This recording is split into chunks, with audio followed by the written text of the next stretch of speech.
Hi, magandang gabi po sa inyong lahat for our third reading of the day. Tingnan naman po natin kung ano po ang mababasa natin for our third reading of the day. For the meantime, sana napanood nyo na po yung first, second, at itong third reading for the day. Ilalabas ko rin po ang insenso after po ng ating third reading, no? Sana po ay kayo po ay naka-resonate, no? Ngayon po ay gusto ko naman pong tingnan ano ang current feelings po ng inyong person right at this very moment, no? Kailangan lang po nating balasahin mabuti kasi gusto ko po talaga na balasadong-balasado po ang mga baraha bago po ito isabak, no? Kasi gusto ko po na talagang hindi po siya coincidence lang na nabunot natin, ano?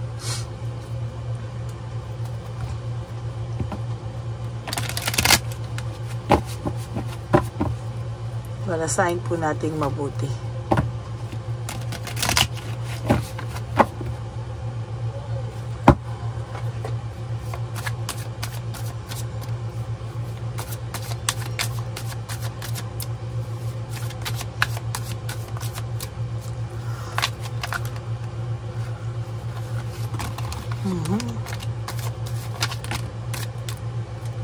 Hulog-hulog na po ito. Parang gusto na po niya agad magpabukas, no? Okay, last. Tapos isang baraha po and then game. Sana po ay wala po kayong pinapalagpas, no? May mga naiiwanan pong reading. So yung iba po ay hindi nakukumpleto yung pinapanood, ano? So sayang naman po kung hindi kayo per episode po or per video, no? Yan, pili na po tayo ng 20 cards. 1, 2, 3, 4, 5, 6, 7, 8, 9, 10. Another 10 cards po. Pili po tayo ng another 10 cards. 1, 2, 3, 4, 5, 6,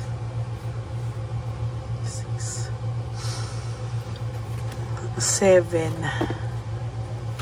8, 9, and 10.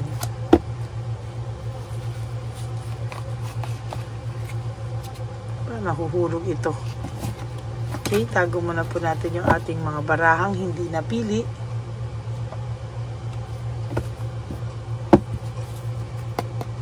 At buksan po natin ang ating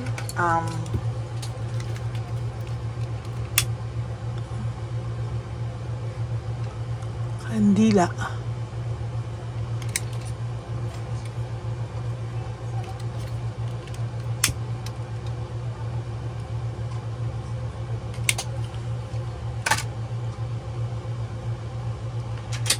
Okay. Ang sabi na po niya dito ay, you are so different from everyone around me, no? Ang tao pong ito ay naiisip niya po na ikaw po ay ibang-iba daw po sa lahat ng kanyang nakilala o mga taong dumaan po sa kanyang buhay, no? Talagang ang tao pong ito ay nakaka-experience ng pagko-compare lalo na po sa mga pinagdadaanan niya ngayon, ano? Sa mga pinagdadaanan niya po ngayon, nakikita niya po na ikaw po ay malayong malayo, no? Kung saan man po siya dati nandoon, ano? Talagang ang buhay po niya ngayon ay sinasabi ko, no, nalalayuan po siya at talagang hindi niya po alam kung ano ang ginawa niya, bakit pinakawalan niya pa po ang isang taong tulad mo. It is dark without you, no? Madilim ang mundo nang wala ka, no? Ang pakiramdam po ng taong ito ay napakamalas niya po at ikaw po ay pinakawalan niya pa, no? At dahil po dyan, ang mundo niya po ay talagang gumulo at naging mabigat at talagang sasabihin ko po sa inyo, ang mundo po nitong taong to ngayon ay very disorganized, no? Magulo po talaga ang buhay niya sa ngayon, ano? Ayan ang sabi niya, how could you ever forgive the mess I've made? Sa totoo lang po ay hinahanap niya po yung kapatawaran sa iyong puso, no? Talagang hindi niya po alam kung ano po ang kanyang gagawin, at talagang sa nakikita ko po ay talagang medyo matindi po yung kanyang talagang pagsisisi, no? Kung baga po sa talagang hindi niya po matake, no, yung mga nagawa niya sa iyo, kaya ganyan po.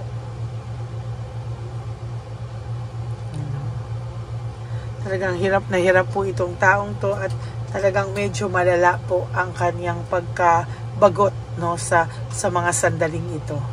Gusto niya po sana na siya ay mapatawad mo, pero talagang hindi niya po alam kung saan siya magsisimula at paano mo siya mapapatawad. Gayon na alam niya po na lahat po ng naiisip mo ngayon, pag siya po ang naiisip mo, ay really about painful memories, no? Isa raw siyang masamang alaala sa iyo, no? Naiisip niya po na kapag naiisip mo siya, isang masakit na alaala lang po ang maiisip mo sa kanya, no? Pero ikaw po, naiisip niya po sa iyo ay magagandang bagay, at talagang sa nakikita ko, ang pakiramdam niya ay wala siyang nagawang tama sa iyo, no?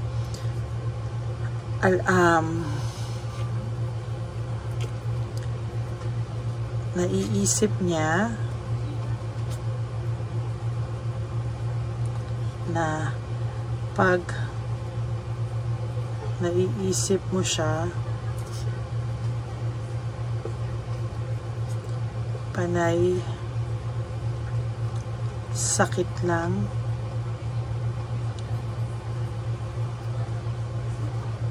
na alaala, panay masasakit na alaala, panay masasakit na alaala ang naiisip mo sa kanya.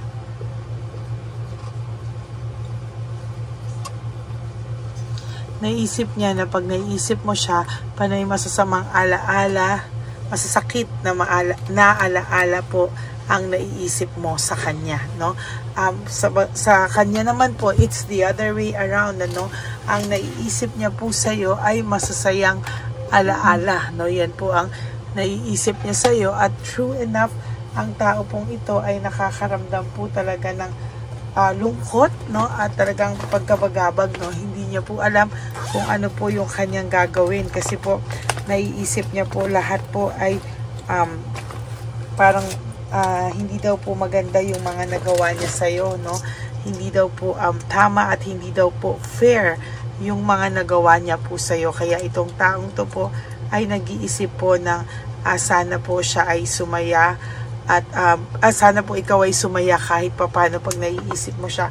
Pero alam niya po na ang naiisip mo sa kanya ay panay bad memories, no?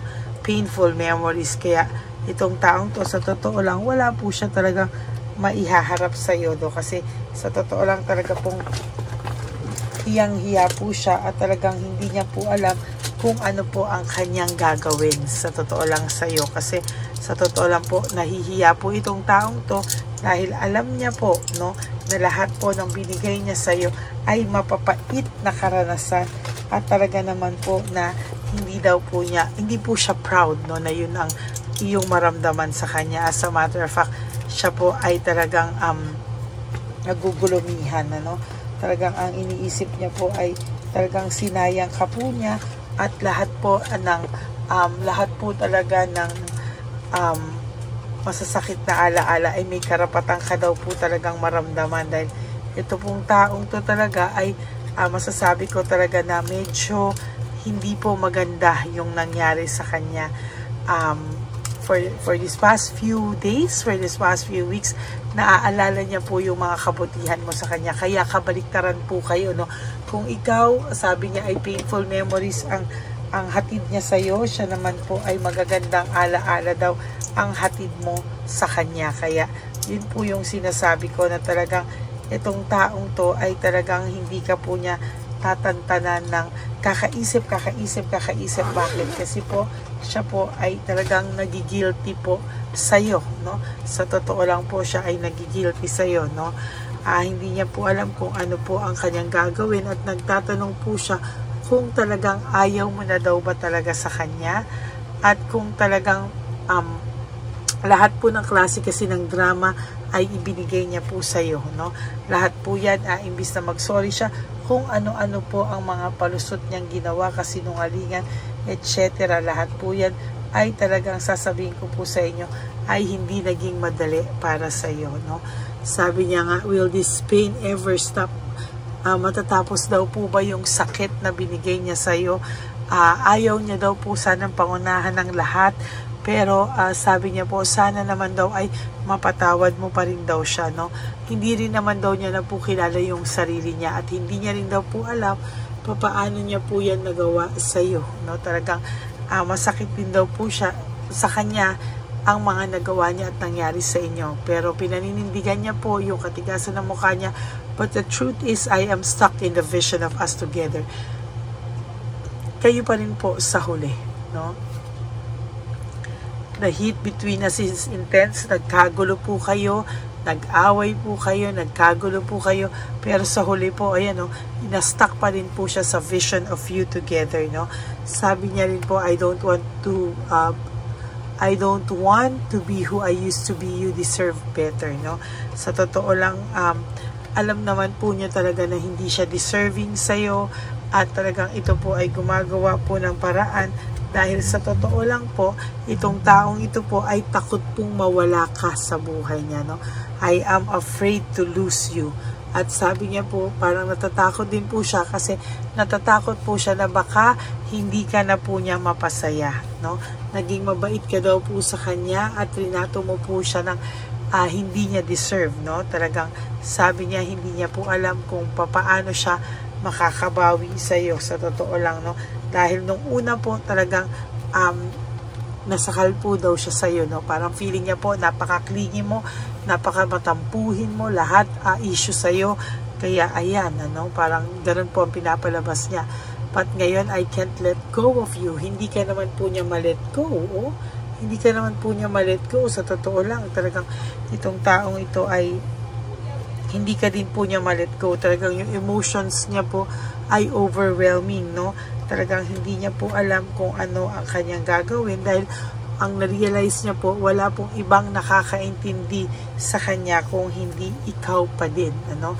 Pero takot na takot po siya sa rejection, no? Talagang hindi po yan magbababa ng pride because of takot po siya sa rejection. Ayan, no? Hindi niya po alam talaga kung anong gagawin niya. Kaya for your last card, hindi pa rin po siya makapag-usap sa'yo. Bakit? Kasi po, siya po talaga ay naguguluhan at nahihirapan sa anuman po ngayon ang kanyang sitwasyon, ano? Yan po kasi yung kasalanan niya, no? Hindi niya po alam kung paano niya po yan, hindi niya po alam kung paano niya po yan babawiin. Lahat po ng kanyang ginawa ay talagang hindi niya po yan mababawi na. Sa totoo lang, no? Talagang masaklap at masakit po ang nangyari sa kanya, kaya yan po talaga ay hindi niya maiiwasang damdamin at matakot siya na hindi mo po talaga siya pansinin, no? Kasi itong taong pong ito, sa totoo lang, ay nakakaramdam ng guilt feeling sa'yo, no? Marami po siyang guilt feeling at talagang sa totoo lang ay hindi niya po alam hanggang kailan po yung guilt feeling na yan sa kanya. Okay, so that is your third reading of the day. I hope na kayo po ay naka-resonate, and if you do, can you please give me a like and comment down below para naman po alam natin kung ano naman po ang inyong mga reaksyon sa ating reading of the day for our third reading, you know? At ganun din po, no, ay talagang sana po ay napanood nyo na po yung ating first, second, third, and fourth reading kahapon bago po kayo tumalon dito sa ating first kanina, second, and ngayon pong third reading. Ilalabas ko po ulit ang insenso maya-maya lang po, no? At sana po ay talagang makita nyo po ang importansya ng pagkasunod-sunod po ng ating mga ng ating panonood, no? Kasi ito po talaga ay maganda po yung magkasunod-sunod po sila, no? At talagang dyan nyo po talaga yan makikita yung koneksyon ng bawat reading natin, ano? Yan. Okay, and for those of you who would like to have a private reading with me, you can message me po at Lady Lee Elena, that's Ladyly Elena. Nasa dulo po yan ng ating video. Diyan nyo lang po ako makakontakt. That is my only official and legit FB account, no? And isa pa po, no, ay nilabas ko din po yung fake account ng Lady Elena na kung saan siya po ay nangkikikil at nanghahak at nang-i-scam ng mga tao. So talaga pong mag-ingat po kayo dyan. At sana po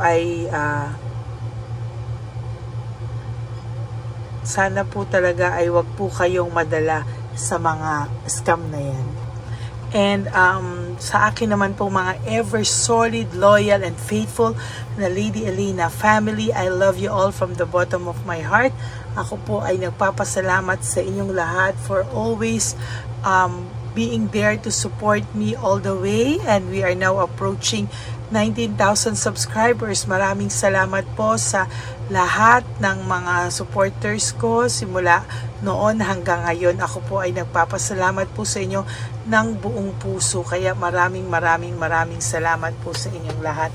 And for those of you po na who would like to give me a super thanks for this video, para tulong nyo po sa One Love a Day, will be on March 2. I'm sorry, that is Sunday, no? March 2, Sunday po yan. Ako po ay magte-thank you ng buong puso sa lahat sa inyo na magsusuper thanks po sa akin. I love you all from the bottom of my heart. Thank you so much po from the bottom of my heart. And ang lagi ko pong bilin sa inyo is just to live one day at a time. Do 3 things that will make you happy for the day. Forgive yourself.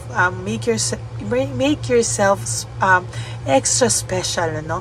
Talaga i-spoil nyo po yung sarili nyo. Prioritize yourself. Be grateful that we are still alive, and that we are very blessed, no? Dahil tayo po ay buhay pa, healthy, at makakatulong pa po tayo sa ibang tao. Pero mahalin pa rin po natin unang-una ang ating sarili, because self-love is still the best love of all. Maraming salamat po sa inyong lahat. And kayo na po ang dapat makarealize, no, sa araw-araw ko pong sinasabi dito na life is so short. Don't make it shorter by stressing yourself from all the pains and heartaches na binigay sa inyo ng kahapon. Just surrender everything to the divine universe and just let go, and let God write your life and love story. I will be back for another set of reading. Huwag po kayong malulungkot, no? Magbibigay po ako ng 4th reading of the day. For the meantime, kayo po ay mag-relax and manood po ng mga episodes na hindi nyo pa po napapanood. Okay? Please don't skip ads, no? Tulong nyo na po yan sa ating channel. Thank you so much po, and I love you all, and I will all see you again on my next reading. Bye! Okay, update po, may nagpanggap pong subscriber natin, na siya po ay magpapahula sa fake na Lady Elena, kaya ayan, hinihingan po siya ng $80, at ang cell po niya ay nabigay at nakuha. Ang pangalan niya po sa cell ay Julian Albert, no? Siya po ay may cell account din, kaya mag-iingat po kayo. Ayan po, no, kung sino man po yung scammer na Julian Albert na yan, no, i-insensuhan po natin yan para siya po ay makonsensya. Kung wala man po siyang konsensya, at least po bumalik sa kanya lahat po ng kanyang ginagawa, at maling-mali po yan, ano. Basahin niyo po lahat yan, makikita niyo po, ayan po ang cell number niya at Julian Albert na yan, ano, para po talagang mai-report din po natin yan na siya ay gumagamit ng cell account na Julian Albert. Mag-ingat po kayo. Ayan po yung number niya. Ayan po yung pangalan niya. Huwag po kayong magpauto. Nakita nyo naman po, no, napakalayo po ng pangalan ko sa pangalan ng pinagsisendan nyo po ng account o ng pera. Kaya mag-ingat po kayo at beware sa scammer na to. At talagang ayan po, pinost ko po ang kanyang pangalan dito para maging babala po sa inyong lahat. Maraming salamat po. At mag-ingat po kayo, pakireport po ang page na yan, ang messenger niya na Lady Elena. Maraming salamat po and God bless you all. Ayan, sa susunod po makikita niyo yung account niya na i-report niyo. Salamat po na marami. Magandang gabi po ulit sa inyong lahat. Ako po ay muling nagpapaalala sa inyo na mayroon pong lumalabas sa FB at Messenger account na fake account po, no, nang hihingi po ng $25 through PayPal at hindi po yan totoo. Huwag po kayong maniwala dyan.